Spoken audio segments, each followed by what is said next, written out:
আজকে দেশি মুরগের মাংস রেসিপিটা শেয়ার করলাম তোমাদের সঙ্গে। তোমরা তো জানোই মাংস মধ্যে কী কী মশলা লাগে।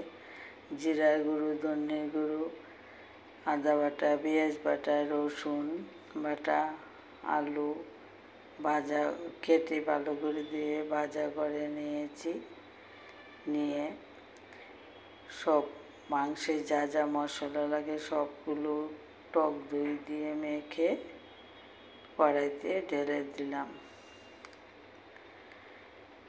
ভাজা ভাজা হয়েছে, গরম জল করে ঝোল দিয়ে দিলাম।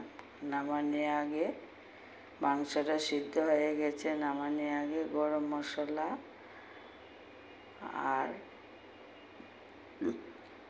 একটু কসুরি মেথি দিয়ে নামিয়ে নিয়েছি। দেখো মাংসের কালারটা কীরকম হয়েছে। বন্ধুরা বলো তো খেতে কীরকম লাগবে, ভালো লাগবে তো? আমি তোমাদের সঙ্গে মাংসটা মুখে বলে দিয়েছি, শেয়ার করে নিলাম। ভালো থাকো, সুস্থ থাকো, পাশে থেকো।